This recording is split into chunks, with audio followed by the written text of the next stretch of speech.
Setelah perubahan estimasi, maka kita ke koreksi kesalahan. Nah, di koreksi kesalahan ini memang kita harus jeli ya, kita harus jeli. Nanti Anda dilatih pada saat Anda menempuh mata kuliah audit. Nah, memang fungsinya Anda melakukan audit atas laporan keuangan itu memang untuk mencari kesalahan memang. Tetapi kalau koreksi kesalahan ini sifatnya dilakukan secara internal. Jadi kalau Anda sebagai auditor, external auditor, yang tiap tahun misalnya ya, Anda nanti CPA, saya berharap Anda nanti CPA lah. Jadi lulus S1, Anda ambil PPA, terus kemudian Anda ambil CA, Anda kemudian ambil profesi CPA, setelah bekerja beberapa jam ya, 10.000 jam atau berapa jam itu Anda harus kerja memang di KAP, Kantor Akuntan Publik. Nah, setelah itu Anda bisa ikut CPA. Setelah Anda memiliki CPA, diharapkan Anda bisa menjadi partner dari KAP yang besar. Saya berharap seperti itu, mudah-mudahan ya. Nah, memang di audit, nanti setelah Financial Accounting 2, nanti Anda menempuh mata kuliah audit. Mata kuliah audit 1, 2, 3 nggak salah. Nah, itu memang Anda diminta untuk lebih teliti melihat laporan keuangan. Ya. Kalau sebagai external auditor, Anda memang wajib mencari kesalahan ya, tapi dari sisi eksternal. Nah, kalau koreksi kesalahan ini dilakukan secara mandiri oleh internal ya, oleh finance, internal finance atau internal accountant. Tapi yang jelas dari pihak internal entitas. Nah, apa saja sebetulnya koreksi kesalahan? Kesalahan dapat timbul dalam pengakuan, pengukuran, penyajian, atau pengungkapan unsur-unsur laporan keuangan. Jadi misalnya ngukurnya harusnya ini misalnya ya, harusnya 120. Lah kok yang ditulis atau disajikan itu 100, cuma 100. Nah, ini kan kesalahan. Koreksi kesalahan. Ini harus dibetulkan gitu. Bagaimana caranya membetulkan? Bisa tadi pakai retrospektif. Umumnya kalau koreksi kesalahan itu, karena koreksi kesalahan itu kan sifatnya lampau. Jadi umumnya juga menggunakan retrospektif. Berbeda dengan perubahan estimasi ya. Kalau perubahan estimasi itu sifatnya kan proyeksi ke depan, sehingga Anda hanya secara voluntary kalau mau melakukan retrospektif.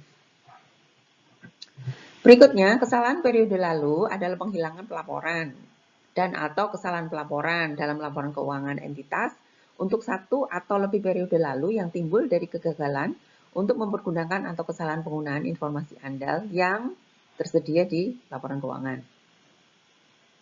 Informasi andal yang secara rasional diharapkan dapat diperoleh dan dipergunakan dalam penyusunan dan penyajian laporan keuangan tersebut. Kesalahan tersebut termasuk kesalahan perhitungan matematis. Ya, termasuk kesalahan perhitungan matematis ini yang ngitungnya misalnya harusnya ketemu 120, kok bisa sih ketemu 100. Nah, itu maksudnya perhitungan matematis. Terus kemudian kesalahan dalam penerapan kebijakan akuntansi.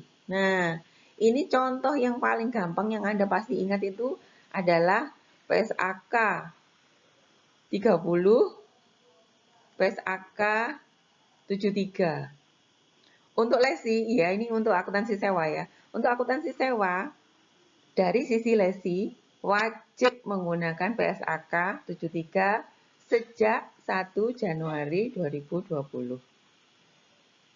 Oke, terus kemudian gimana kalau Anda masih tetap tahun 31 laporan keuangan perusahaan per 31 Desember 2020 masih menggunakan PSAK 30?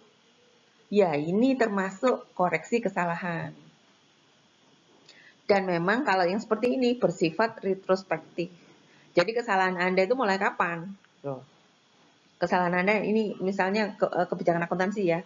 Ini mulainya seperti ini tahun 1 Januari 2020, terus kemudian Anda melaporkan laporan keuangan per 31 Desember 2020 akuntansi leasingnya, akuntansi sewanya masih menggunakan yang lama. Nah, kalau Anda tahu atau Anda melakukan atau auditor Anda melakukan audit di tahun 2021, padahal sudah dilaporkan di tahun 2020, maka Anda perlu menyusun pelaporan retrospektif. Ya, maka Anda perlu menyusun pelaporan retrospektif untuk kasus seperti ini. Oke. Kemudian ada juga kesalahan tersebut termasuk kesalahan atau kekeliruan, ya, atau kesalahan dalam melakukan interpretasi fakta serta kecurangan. Nah, yang memang agak banyak, bukan agak banyak, itu yang namanya manusia ya. Manusia itu selalu mencari celah-celah untuk mengambil keuntungan. Itu sudah sifatnya manusia. Jadi kalau bisa memanfaatkan kondisi, biasanya dilakukan. Yang tidak tampak biasanya dilakukan. Nah, ini yang maksudnya adalah fakta serta kecurangan. Nah, inilah fungsinya internal auditor. Ya, jadi di perusahaan itu memang dan umumnya memiliki internal auditor. Nah, internal auditor ini fungsinya melihat atau mencari kesalahan atau menemukan kesalahan serta kecurangan, tetapi segera dibetulkan. Jadi nggak sampai menjadi temuan external auditor. Ya, jadi misalnya ini saya lanjutkan ya contoh PSAK 30 dan PSAK 73. Nah, kebetulan entitas itu masih menggunakan PSAK 30 untuk pelaporan 31 Desember 2020. Nah, harusnya kan udah pakai ini. Nah, internal auditor ini berfungsi memastikan bahwa laporan keuangan yang disajikan untuk user itu sudah memenuhi standar akuntansi keuangan yang berlaku umum. Ini untuk memastikan. Nah, sebelum laporan keuangan itu dipublikasikan di masyarakat umum untuk user, untuk digunakan oleh user, maka internal auditor ini memastikan ada nggak kesalahan di laporan keuangan. Nah, kalau misalnya ketemu ini, internal auditornya ketemu, loh harusnya sudah pakai PSAK 73, kok masih tetap pakai PSAK 30? Ayo direvisi. Nah, itu maksudnya dari fungsi dari internal auditor melakukan koreksi kesalahan dari pihak internal. Ya, jadi ini sebelum laporan keuangan itu diaudit oleh external auditor, maka internal auditor ini berfungsi untuk memastikan bahwa laporan keuangan yang akan dipublikasikan atau yang akan diaudit oleh external auditor itu sudah mengikuti standar akuntansi keuangan yang berlaku umum. Itu standarnya. Oke, next. Mudah-mudahan Anda bisa paham ya. Nah, laporan keuangan dianggap tidak sesuai dengan SAK, dengan standar akuntansi keuangan, jika mengandung kesalahan material atau jika melakukan kesengajaan kesalahan secara sengaja. Ini sudah fraud, meskipun tidak material. Jadi kalau yang ini sudah fraud. Fraud itu apa? Nanti kalau Anda di audit bisa ketemu nih. Istilahnya fraud. Fraud itu apa? Curang. Curang itu apa? Curang Anda nyontek itu namanya curang, ya. Korupsi itu namanya curang. Ya. Salah satu bentuknya fraud adalah korupsi, ya, curang. Melakukan membelanjakan 5 ditulis membelanjakan 10, curang itu namanya. Nah, itu masuk fraud. Kemudian, potensi kesalahan periode berjalan yang ditemukan pada periode yang sama. Langsung dikoreksi ya, langsung dikoreksi. Jadi, kalau tadi seandainya koreksi internal atau potensi kesalahan misalnya tahun 2021. Nah, kesalahannya dilakukan dilakukan misalnya Februari 2021. Nah, kesalahan ini kemudian ditemukan di periode Maret 2021. Nah, ini segera dilakukan koreksi. Ya. Segera dikoreksi sebelum periode laporan keuangan diselesaikan. Jangan lupa periode laporan keuangan itu nggak cuma 1 tahun ya. Jadi untuk perusahaan-perusahaan itu banyak loh perusahaan-perusahaan yang minta report atau minta laporan keuangan itu per bulan.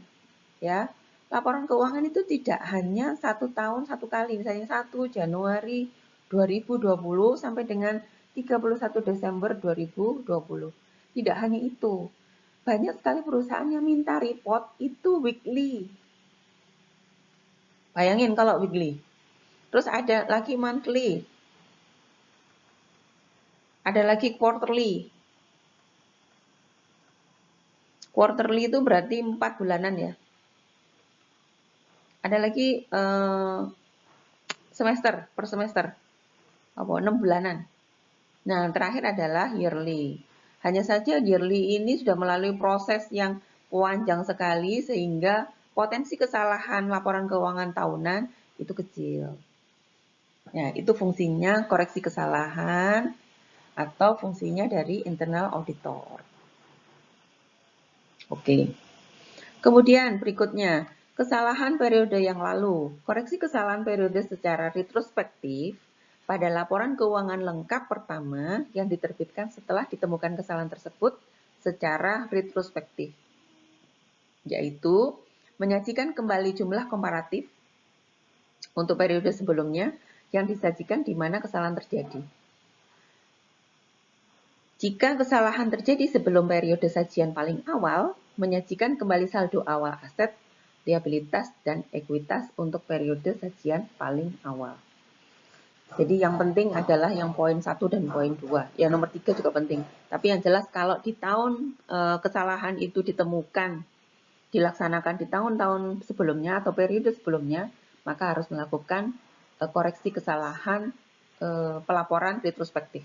Jadi pelaporannya harus retrospektif. Nah, koreksi kesalahan secara umum meliputi penerapan kebijakan akuntansi yang tidak sesuai dengan periode sebelumnya. Ada kesalahan matematis, ada kelalaian, ya, kegagalan, contohnya kegagalan melakukan accrue atau menangguhkan beban pendapatan pada periode sebelumnya, penyalahgunaan fakta akibat kekeliruan menetapkan nilai residu misalnya itu. Kemudian klasifikasi biaya yang tidak tepat sebagai beban dan bukan sebagai aset atau sebaliknya, vice versa itu sebaliknya. Nah, berikut ini adalah kategori-kategori koreksi kesalahan ya. Pertama adalah pengakuan beban. Pengakuan beban, pengakuan pendapatan, misklasifikasi, dan seterusnya. Ini jenis penyajian kembali ada di kolom sebelah kanan. Anda bisa membaca sendiri. Nah, setelah entitas menemukan kesalahan tersebut, maka entitas mencatat koreksi kesalahan dari periode sebelumnya sebagai penyelesaian terhadap saldo laba awal periode berjalan.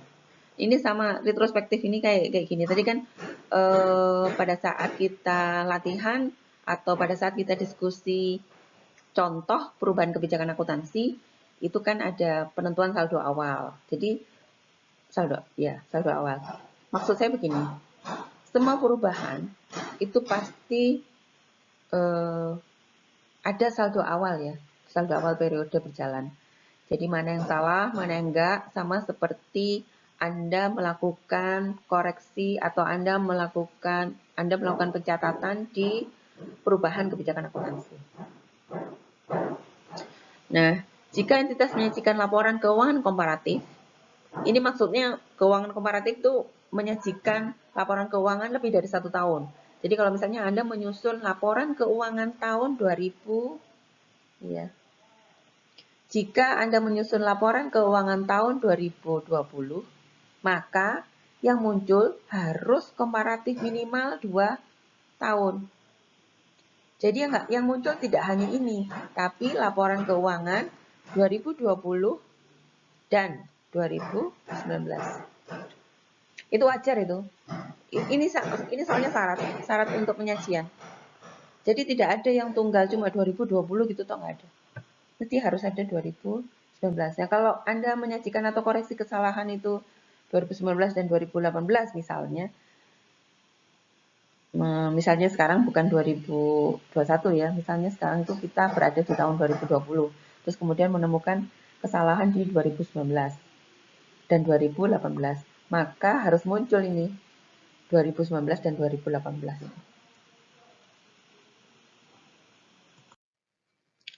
Oke, kita sampai di slide yang menjelaskan tentang contoh koreksi kesalahan.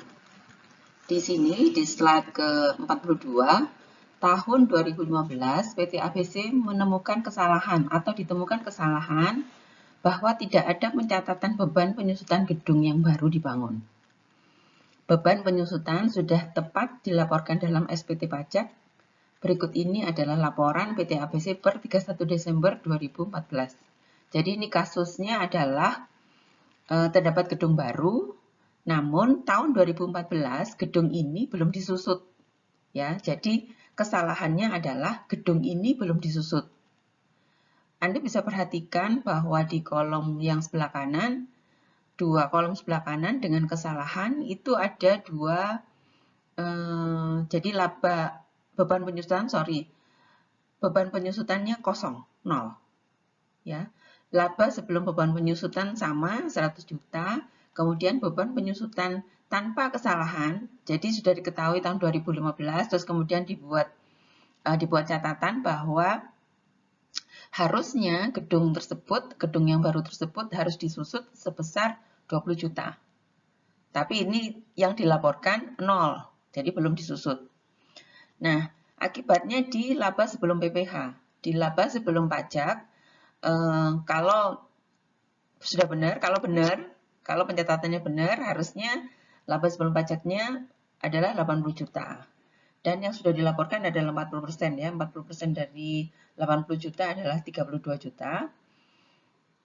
Sehingga laba bersih dari PT ABC per 31 Desember 2014 adalah sebesar 48 juta. Nah, ini berbeda dengan kolom yang kanan bahwa belum adanya beban penyusutan yang dicatat oleh PT ABC menyebabkan ada pajak, ya, ada pajak yang harus dibayar sebesar 40% dari 100 juta. Nah, karena sudah dilaporkan sebesar 32 juta, sehingga kalau dengan kesalahan menyebabkan PT ABC memiliki pajak tangguhan sebesar 8 juta. Oke, sehingga memang kalau tanpa beban penyusutan, maka PPh-nya dikenakan sebesar 40 juta yang menghasilkan laba bersih sebesar 60 juta. Dari slide sebelumnya tentang informasi awal data mentah, jika terdapat kesalahan, maka setelah informasi awal, maka Anda perlu untuk membuat jurnal, ya, menyusun jurnal. Yang pertama adalah jurnal yang tanpa kesalahan. Jurnal tanpa kesalahan tadi yang jelas adalah, menyusun atau membuat jurnal untuk mencatat beban penyusutan. Kemudian, yang kedua adalah untuk mencatat beban pajak, karena berbeda. Nah, untuk yang data yang ada salahnya, data yang tidak mencatat beban penyusutan, ya tadi kan tidak ada beban penyusutan yang dilakukan oleh PT ABC untuk gedung. Nah, sehingga memang kalau nggak ada penyusutan yang dimasukkan, ya nggak membuat jurnal, hanya Anda perlu membuat jurnal akibat kesalahan atau akibat tidak ada beban penyusutan yang dicatat. Pertama adalah beban PPh pada liabilitas pajak tangguhan dan utang PPh. ini diketahui 40 juta karena tidak ada beban penyusutan sehingga laba sebelum pajaknya adalah sebesar 100 juta. Sehingga ini 40% ya. 40% dari 100 ketemunya 40 juta. Nah, karena sudah ada yang dilaporkan dalam SPT sebesar 32 juta. Nah, ini sudah dilaporkan, cuma belum dibayar gitu aja. Ini sudah dilaporkan tapi. Sehingga karena ini yang beban PPh yang dihitung oleh PT ABC yang konteksnya keliru tadi adalah 40 juta, maka ada liabilitas pajak tangguhan yang timbul. Oke, mudah-mudahan Anda paham ya. Nah, setelah Anda membuat jurnal, maka Anda perlu melihat bagaimana pengaruh dari kesalahan ya. Pengaruh kesalahan terhadap laporan laba rugi dan laporan posisi keuangan.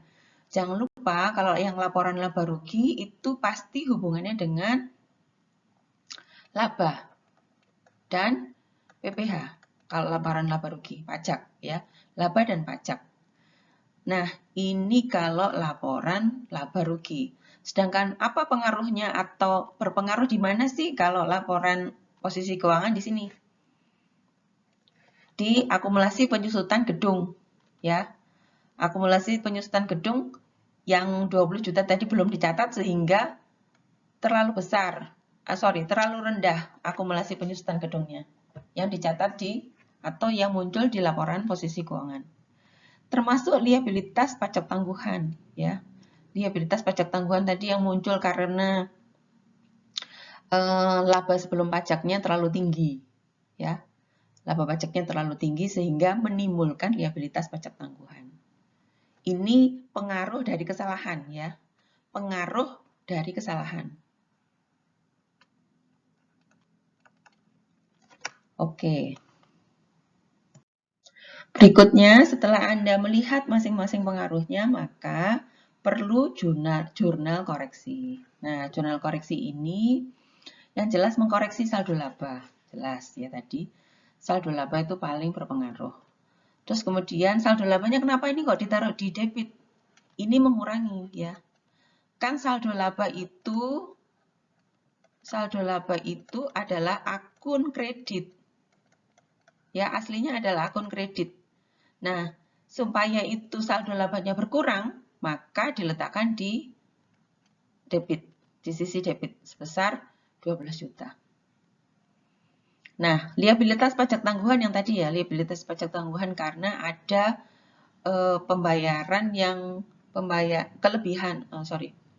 karena ada perhitungan laba yang terlalu besar sehingga jumlah pajak yang sudah dilaporkan itu masih kurang. Nah, kalau liabilitas kan aslinya, liabilitas ini tadi kan aslinya adalah saldo kredit juga. Nah, supaya ini tidak muncul, makanya ini dibuat di debit. Mengenolkan, membuat liabilitas pajak tangguhan itu berkurang 8 juta itu kan ditaruh di sebelah debit ya. Untuk mengurangi itu kan, mengurangi liabilitas pajak tangguhan karena saldo awalnya adalah kredit, maka untuk mengurangi perlu liabilitas pajak tangguhan itu diletakkan di sebelah debit. Oke. Nah, kemudian ada akumulasi penyusutan gedung. Ini yang tadi beban penyusutan. Ini kan memang tadi belum dicatat. Ini untuk mengurangi net aset tetap. Mengurangi jumlah aset tetap. Ya, mengurangi jumlah aset tetap. Oke, di sini ada keterangannya, saya beri keterangan. Pendebitan ke saldo laba disebabkan karena laba bersih terlalu tinggi. Ya, tadi laba bersih kalau tanpa beban penyusutan itu memang terlalu tinggi. Jadi laba sebelum pajak itu adalah 100 juta. Kemudian ada pajak 40% ya, 40% pajak. Sehingga ini menjadi 40. Nah, laba bersihnya atau net income-nya ketemunya adalah 60 juta. Nah, ini kebesaran. Kebanyakan. Harusnya berapa? Yang tadi, kalau yang benar ya. Laba sebelum penyusutan. Laba sebelum penyusutan. Kemudian dikurangi dengan beban penyusutan. Beban penyusutan sebesar 20. Nah, ini berarti menjadi 80. Kemudian dikurangi lagi pajak 40%, berarti ini 32. Nah, ini tinggal berapa ini? 48 ya. Nah, harusnya net income-nya adalah sebesar 48. Yang benar. Tapi karena keliru, nggak ada beban penyusutan, maka tercatat sebesar 60 juta. Sebesar 60 juta. Ini yang salah. Sehingga ada kelebihan 12 juta. Ada kelebihan nilai saldo laba sebesar 12 juta. Oleh karenanya, saldo laba harus dikurangi sebesar 12 juta. Supaya posisinya benar sesuai dengan ini. Sesuai dengan yang betul 48 juta. Oke, mudah-mudahan paham ya. Kalau yang penerbitan akun liabilitas sudah paham ya. Tadi karena kelebihan pajak, kelebihan beban pajak sehingga harus dikurangi. Termasuk adalah pengkreditan ke akun akumulasi penyusutan. Nah, ini juga begitu. Karena belum ada penyusutan yang dilakukan oleh PT ABC di tahun 2014, maka harus muncul akumulasi penyusutan gedung sebesar 20 juta.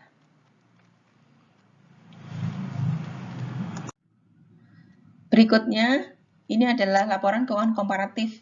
Ini sebetulnya sama seperti pada saat Anda melihat atau melakukan perubahan kebijakan akuntansi, yang terakhir itu pasti muaranya di laporan saldo laba. Nah, ini juga begitu. Muaranya adalah di laporan saldo laba. Saldo laba itu laba ditahan ya. Saldo laba itu sama dengan laba ditahan. Saldo laba. Jadi istilahnya kadang-kadang ada yang pakai saldo laba, ada yang pakai laba ditahan, ada yang pakai return earning ya. Laba ditahan, terus kemudian ada return earning. Aduh, gini loh. RE itu return earning. Nah, itu maksudnya laba ditahan. Oke. Mudah-mudahan paham. Nah, ini laba ditahan ini diasumsikan bahwa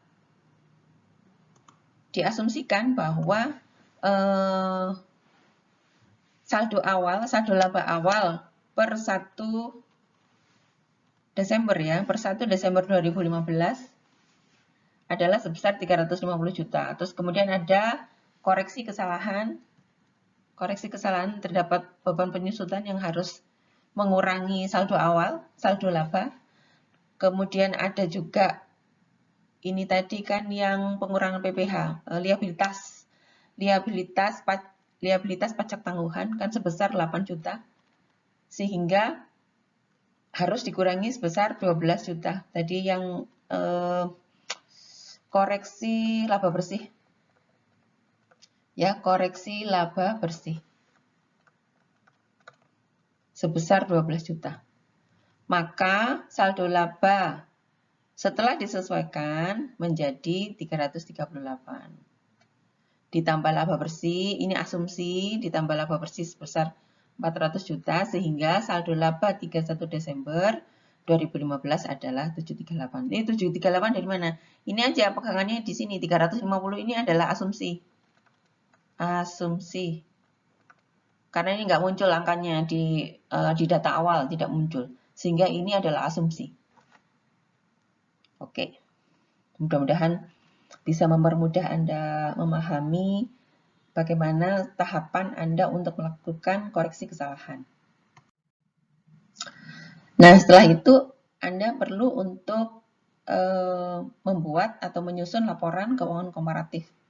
Nah, keuangan komparatif ini memang karena tidak ada data awal ya, jadi misalnya berapa sebetulnya yang dilaporkan per 31 Desember 2014, ini kan kita nggak ada. Jadi ini cuman informasi saja bahwa seharusnya akumulasi penyusutan gedung harusnya naik sebesar 20 juta. Terus kemudian liabilitas pajak tangguhan harusnya turun sebesar 8 juta. Dan saldo laba akhir harus turun sebesar 12 juta. Ini sesuai dengan ayat jurnal. Ayat jurnal yang Anda buat. Ya, ayat jurnal untuk koreksi kesalahan. Nah, ini karena kenapa kok hanya naik, turun, turun gitu? Karena memang kita tidak memiliki data awal. Data awal laporan posisi keuangan PT ABC yang sudah dilaporkan utuh. Jadi ini cuma sebagian informasi. Itu untuk laporan posisi keuangan ya. Sedangkan untuk laporan laba rugi juga begitu. Beban penyusutan harus ditambah karena sebelumnya adalah 0. Kemudian beban PPh harusnya tidak ada ya, harusnya sehingga harus diturunkan. Dan laba bersihnya harus turun sebesar 12 juta. Ini hampir sama, cuman kalau di laporan posisi keuangan ini kan akumulasi ya. Akumulasi ini kan harus sama dengan beban penyusutan. Jangan lupa kalau di jurnal, ini kan sebetulnya ini 1, terus kemudian ini yang kedua, ini yang ketiga. Nah, jadi jurnal yang pertama adalah beban penyusutan pada akumulasi penyusutan 20 juta. Kemudian jurnal kedua adalah liabilitas pajak tangguhan. Liabilitas pajak tangguhan pada beban PPh. Beban ini kan aslinya adalah di debit ya. Beban itu adalah rekening-rekening yang berada di debit. Saldo awalnya ada di debit. Jadi ini kan harus dikurangi. Kalau Anda lihat ini yang beban PPh ini kan juga dikurangi. Ya, dikurangi, ini juga dikurangi liabilitas pajak tangguhan. Jurnal yang ketiga, sedangkan jurnal ketiga adalah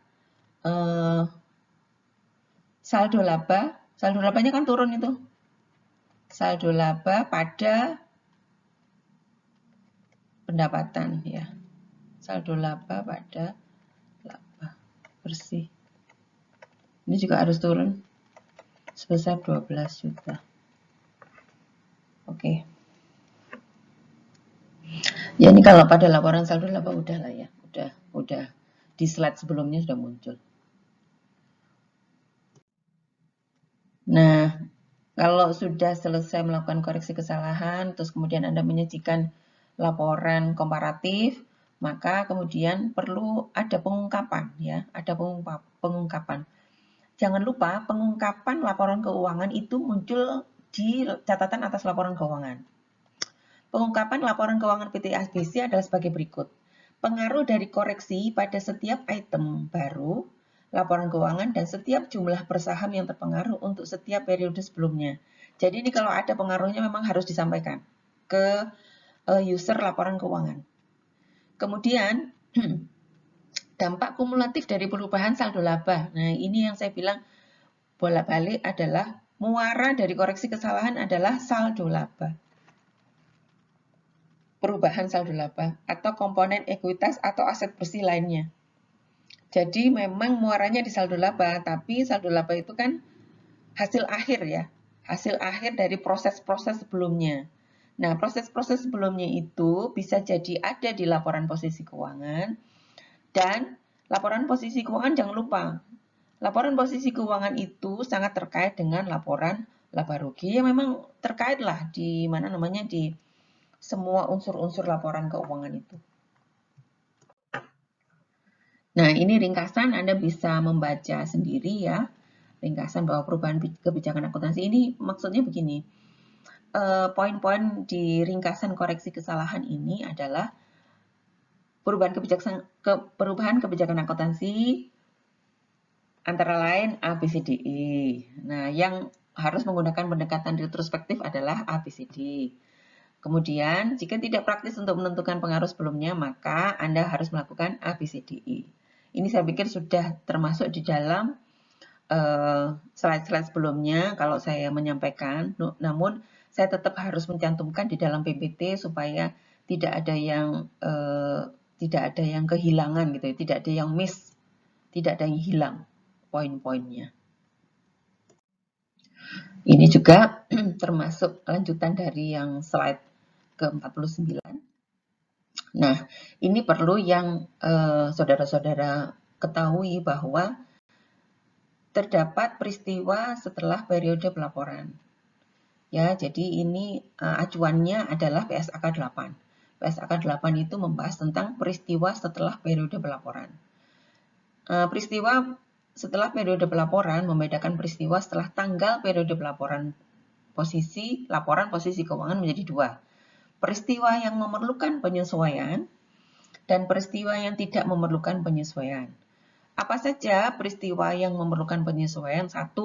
Jika memenuhi atau jika terjadi kejadian yang memberikan bukti tambahan terkait dengan kondisi yang sudah terjadi pada tanggal pelaporan. Kemudian yang kedua, kejadian tersebut mengindikasikan tidak tepat untuk mengaplikasikan dasar akuntansi going concern. Going concern ini biasanya, karena ada memang penelitian saya beberapa tahun yang lalu tentang perusahaan going concern. Going concern ini sustainability ya, berhubungan dengan sustainability. Jadi umumnya perusahaan-perusahaan yang memang membukukan laba negatif itu auditor harus memberikan catatan tersendiri di opininya yang menyatakan bahwa perusahaan biasanya kata-katanya itu ada perusahaan harus memastikan bahwa prospek perusahaan ke depan bla bla bla bla bla gitu. Ada biasanya itu stated ya di opininya auditor itu memang muncul untuk perusahaan-perusahaan yang beberapa tahun terakhir itu mencatat laba negatif. Itu supaya perusahaan fokus membenahi keuangan perusahaan supaya lebih sehat. Itu ada itu memang. Jadi yang memerlukan penyesuaian itu sebetulnya tidak hanya jika terjadi kesalahan ya, tetapi jika ada going concern perusahaan, sebetulnya kalau going concern itu artinya adalah perusahaan bisa berjalan dengan baik gitu ya, going concern atau sustainability perusahaan baik. Hanya saja kalau sudah going concern itu berarti umumnya adalah perusahaan membukukan laba negatif. Peristiwa yang tidak memerlukan penyesuaian adalah jika kejadian tersebut terkait dengan kondisi yang belum terjadi pada periode pelaporan. Oke, kita berada di slide terakhir. Ini contoh-contoh peristiwa yang terjadi setelah periode pelaporan. Jadi kalau periode pelaporan itu kan biasanya per 31 Desember 2020 misalnya. Nah, setelah tanggal 31 Desember 2020 ada aktivitas ABCDE itu yang dimaksud dengan peristiwa setelah periode pelaporan. Oke, demikian recording saya yang bagian terakhir. Mudah-mudahan bermanfaat. Terima kasih atas perhatiannya. Assalamualaikum warahmatullahi wabarakatuh.